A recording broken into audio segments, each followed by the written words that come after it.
Upgrading to someone younger and better in bed. My name's Adam. I'm 51, been married to Stephanie for 8 years, and I just found that note on my kitchen counter at 6 in the morning. She was gone.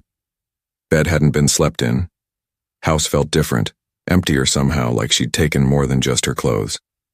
I stood there holding the paper, reading it twice. Then I folded it once and set it down next to my coffee mug. The words stung, sure, but underneath that was something else. Relief, maybe. Or just the absence of pretending everything was fine when it hadn't been fine for months. Stephanie had always been impulsive with money. Credit cards maxed, shopping sprees she couldn't explain, bills that appeared out of nowhere. I'd covered for her more times than I could count, made excuses to her family, smoothed things over when she'd bounce checks or forget to pay the mortgage. Her father, Gerald, used to joke that she got her mother's looks and her grandfather's spending habits. Nobody was laughing anymore. The past 6 months had been worse.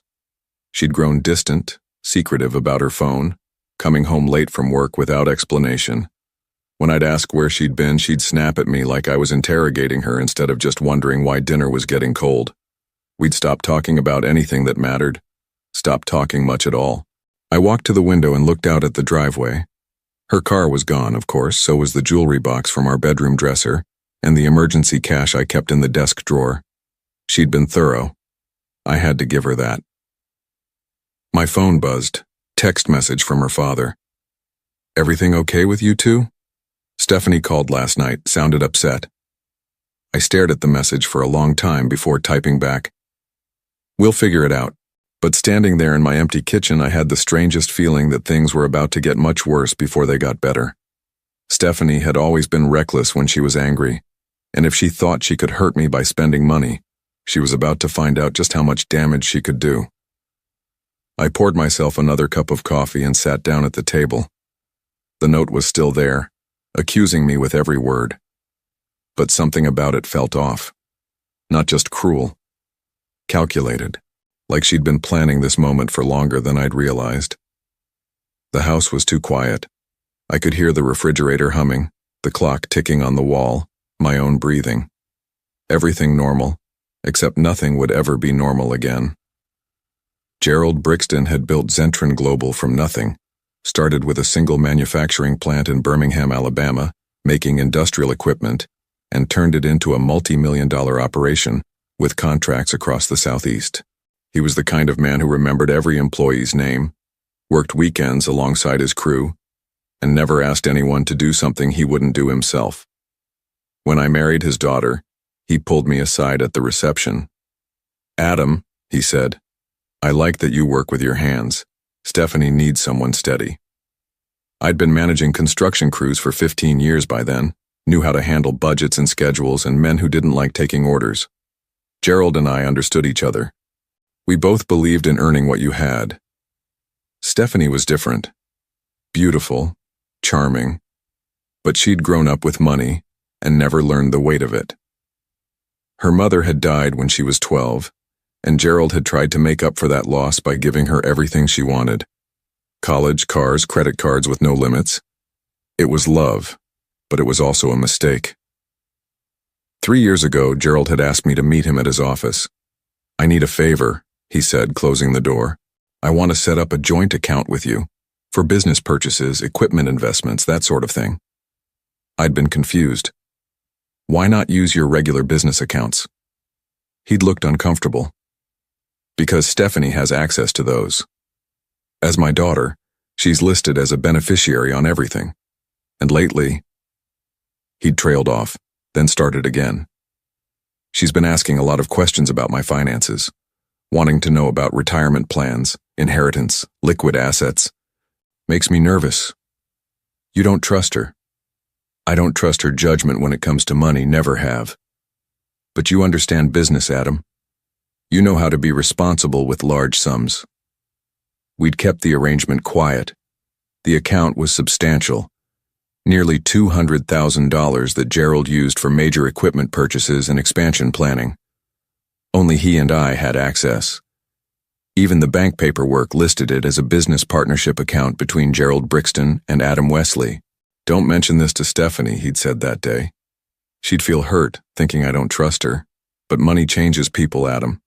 And I've worked too hard to watch it all disappear because someone can't control themselves. I'd agreed, understanding his position. But over the months I'd started noticing things. The way Stephanie would go through my wallet when she thought I was sleeping.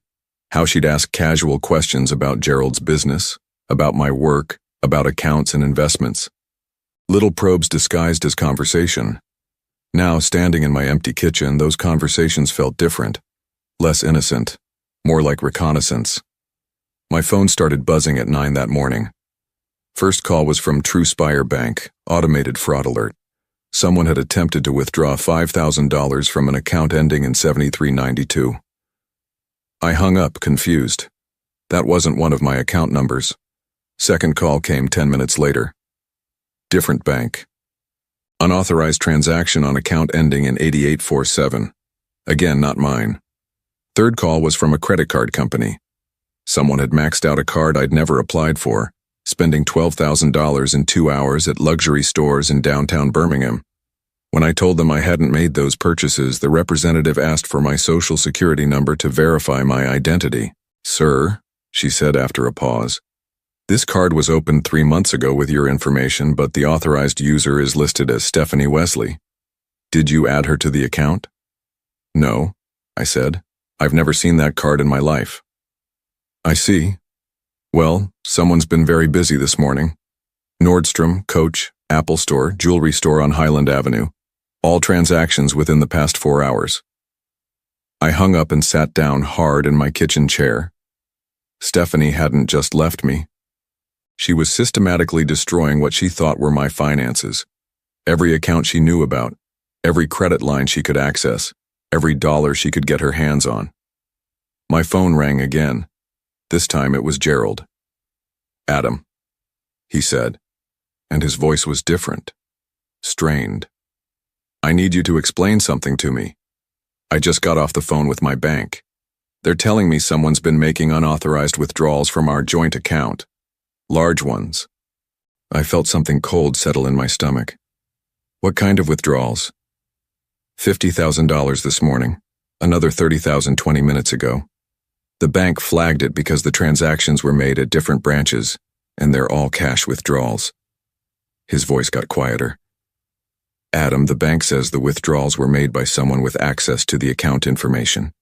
Someone who knew the account numbers." I closed my eyes. Stephanie had been going through my papers, my wallet, my computer. She'd found the account information and thought she was stealing from me. Instead, she was stealing from her own father. "Gerald," I said slowly, "Stephanie left me this morning. She's trying to hurt me financially, but she doesn't know about our arrangement. She thinks that account is mine." Silence on the other end. Then, "You're telling me my daughter is stealing from her own father to get back at her husband?" "That's exactly what I'm telling you." Another long pause. "How much does she have access to?" "All of it," I said. "She had access to my desk, my computer, my files. If she copied the account information—" "Jesus," Gerald whispered. "She could drain everything." I looked at the note on my counter, those cruel words about upgrading to someone better. Stephanie thought she was destroying my life. Instead, she was about to destroy her own. By noon, Gerald and I were sitting in the bank manager's office, watching security footage on a computer screen. There was Stephanie, clear as day, sliding a driver's license across the counter to a teller. She'd withdrawn $80,000 in 3 separate transactions at 3 different branches. "How is this possible?" Gerald asked the manager, a thin man named Roberts who kept adjusting his glasses. "This is a business account. She shouldn't have access." "Sir, she had all the account information. Numbers, routing codes, even the security questions. When someone has that level of detail, we assume they're an authorized user." Roberts looked uncomfortable.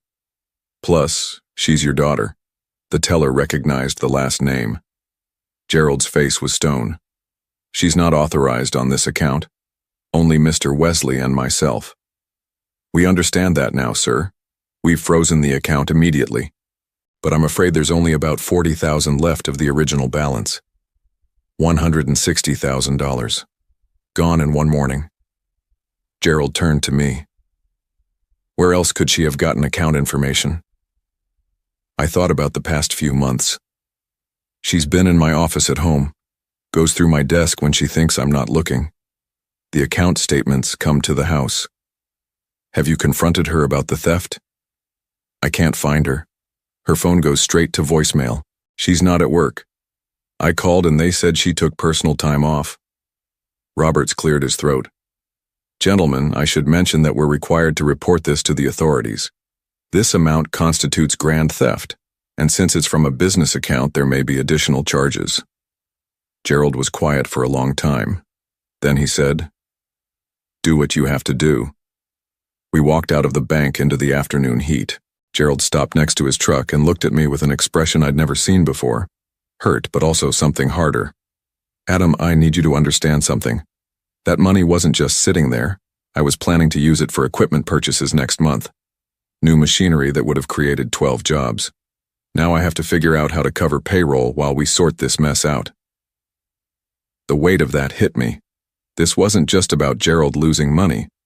It was about the people who worked for him, the families depending on those paychecks. "I'm sorry," I said. "If I'd known she was going through my things." "This isn't your fault." He pulled out his phone. "But I need to make some calls. See if I can move some assets around, cover the shortfall." He paused. "And I need to figure out how to tell the rest of the family that Stephanie's stolen from the business." That afternoon, I drove around Birmingham looking for her car, checked her sister's house, her best friend's apartment, the gym where she used to work out. Nothing. But at 4 o'clock, my phone rang with another fraud alert. She'd just tried to use a credit card at a hotel in Huntsville, 2 hours north. I called Gerald. "She's in Huntsville. Probably thinks she's far enough away to avoid questions." "Good," he said, "because I just got off the phone with my lawyer. He says if we can prove she's still actively spending the money, it strengthens the theft case, shows intent to defraud." "What do you want me to do?" "Nothing. Let her keep spending. Every transaction she makes digs the hole deeper." His voice was bitter. "I raised her to be better than this, Adam. I don't know where I went wrong." "You didn't go wrong. You trusted your daughter." "Yeah," he said. "I did. And now I have to live with the consequences."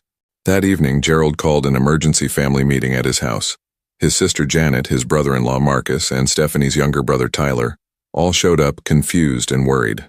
Gerald had told them it was about Stephanie, but nothing more. I sat in the living room where I'd spent countless Sunday dinners listening to Gerald explain everything. The joint account, the theft, the police report he'd filed that afternoon. The family listened in stunned silence. "Wait," Tyler said when Gerald finished. "You're saying Stephanie stole money from the business? Our business?" $160,000, Gerald said quietly. "Money that was earmarked for expansion, for new equipment. Money that would have secured jobs for people who've been with us for years." Janet spoke up. "But why would she do that? She doesn't need money. You've always taken care of her." Gerald looked at me. "Because she thought she was stealing from Adam. She was trying to hurt her husband financially and ended up robbing her own family." The room went dead quiet. Marcus leaned forward. "Are you telling us she didn't know the money was yours?" "That's exactly what I'm telling you. She thought it was Adam's personal account. She was trying to destroy his life and ended up destroying her own future with this family." Tyler stood up and started pacing. "This is insane. Stephanie's always been irresponsible with money, but theft? From her own father?" "There's more," Gerald said. He pulled out a folder from his desk. "I had my accountant go through everything this afternoon. This wasn't the first time. Small amounts have been missing from various accounts over the past year. A few thousand here, a few thousand there. I thought it was bookkeeping errors." He spread out bank statements on the coffee table. "Look at these dates. March 15th, July 22nd, October 3rd. Every time it coincides with periods when Stephanie was asking me about money, about the business, about my retirement plans." Janet picked up one of the statements. "You think she's been stealing from you for a year?" "I think she's been testing the waters, seeing what she could get away with. Today was just the first time she got greedy enough to take an amount that triggered fraud alerts. I felt sick. Gerald, I had no idea she was— This isn't about you, Adam. This is about my daughter making choices, bad choices that hurt people who trusted her. He gathered up the papers. I've been supporting her lifestyle for years. Her car payment, her credit cards, even some of the expenses for the house you two live in.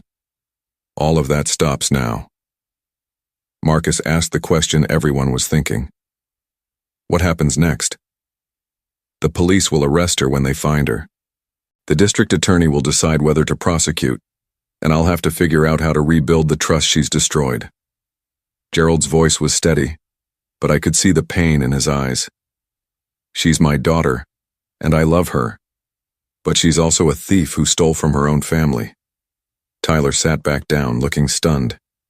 What about Adam? Where does this leave him? Gerald looked at me.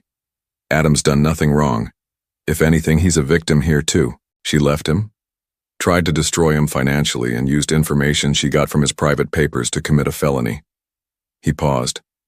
As far as I'm concerned, Adam's still family. Stephanie's the one who chose to leave. The words hit me harder than I'd expected.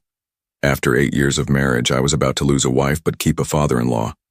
The next morning, Detective Harrison called to tell me they'd found Stephanie. She'd been arrested at a luxury spa in Huntsville, trying to pay for a week-long retreat with one of the stolen credit cards. She was being held on charges of grand theft, credit card fraud, and embezzlement. She wants to talk to you, Detective Harrison said. Says she has information that might help her case. I drove to the Madison County Jail that afternoon. Stephanie was waiting in a small room wearing an orange jumpsuit, her hair pulled back and her face puffy from crying. She looked different, smaller. Adam, she said when I sat down across from her. Thank God you're here. This is all a misunderstanding. I didn't say anything. I was angry, okay? You've been so distant lately, and I thought you were having an affair. I saw all those bank statements, all that money in accounts I didn't know about. I figured you were hiding assets from me, planning to leave me with nothing. So you decided to leave me with nothing first. I wasn't thinking clearly, I was hurt. She leaned forward. But Adam, we can fix this. You can talk to my dad, explain that it was a mistake, tell him I'll pay everything back. I looked at her for a long time. Stephanie, do you know whose money you stole? It was your money. I saw the account statements in your desk. It was your father's money. The joint account he set up with me for business purposes. The one he asked me not to tell you about because he was worried about your spending habits. The color drained from her face. That's not possible. $160,000. Money he was going to use to expand the business, to create jobs for people who've worked for him for years. You stole from your own father, Stephanie. She sat back in her chair like I'd hit her. No, that's not. You're lying. Call him yourself. Ask him about the joint account. Ask him about the police report he filed yesterday. Ask him about the lawyer he hired to make sure you face the full consequences of what you've done. For the first time since I'd known her, Stephanie was completely speechless. He knows about the other times too, I continued. The smaller amounts over the past year. He had his accountant trace everything. It wasn't bookkeeping errors, Stephanie. It was theft. She started crying then. Not the pretty tears she used when she wanted something, but ugly, desperate sobs. Adam, you have to help me. I'm his daughter. He won't let them send me to prison. He already has. You made your choice when you decided to hurt me. Now you get to live with the consequences. I stood up to leave. Adam, wait, please. What about us? What about our marriage? I looked back at her one last time. You ended our marriage when you wrote that note. You ended your relationship with your family when you stole their money. And you ended any chance of fixing this when you chose revenge over honesty. So that's it? You're just going to abandon me? No, Stephanie. You abandoned yourself. I walked out of that jail and drove straight to Gerald's office. He was sitting behind his desk, looking older than I'd ever seen him. How'd it go? He asked. She knows, I said. She knows exactly what she did and who she did it to. Gerald nodded slowly. Good. Maybe now she can start making better choices. But we both knew it was too late for that. 3 months later, I sat in the courtroom as Judge Morrison read Stephanie's sentence.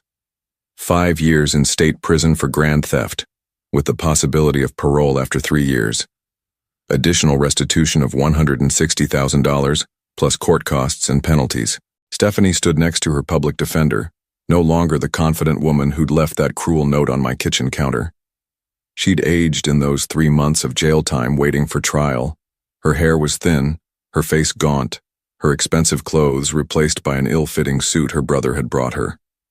When the judge asked if she had anything to say, she turned to look at Gerald in the gallery. I'm sorry, Daddy. I'm so sorry. Gerald didn't respond. He sat with his hands folded, his face impassive.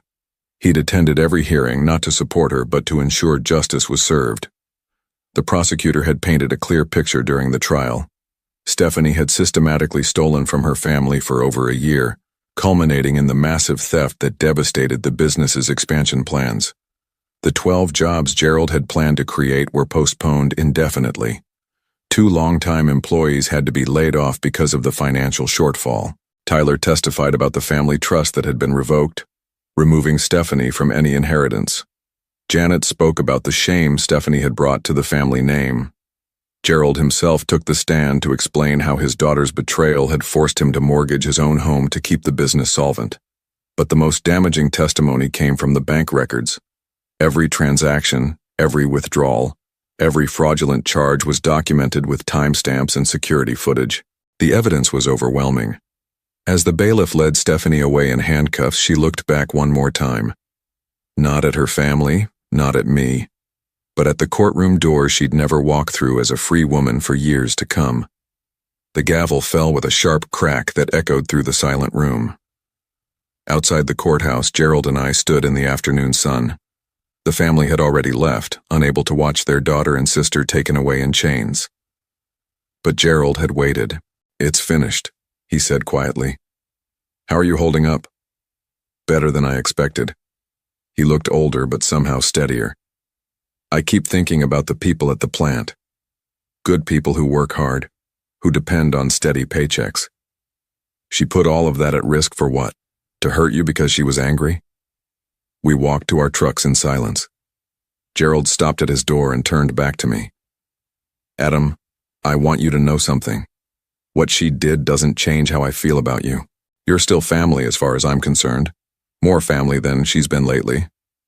I appreciate that, Gerald, more than you know. The business is going to recover. It'll take time, but we'll rebuild. And when we do, I want you to consider coming to work for us. We could use someone with your skills and integrity. I thought about that empty house I'd been living in, the divorce papers I'd signed 2 weeks earlier, the fresh start I'd been planning. Let me think about it. Take all the time you need. 6 months later, Stephanie's appeals were denied. The conviction stood. Gerald's business had recovered enough to hire back the laid-off employees and even add 2 new positions. The expansion project was back on track. As for me, I kept the house and started over. Stephanie lost everything. Her family, her freedom, and any claim to the life she'd tried to destroy out of spite. In the end, her cruel note about upgrading to someone better had been prophetic, just not in the way she'd intended. I had upgraded to a life without lies, without betrayal, and without someone who would steal from her own father to settle a score. Sometimes the best revenge is simply letting someone destroy themselves while you watch from a safe distance.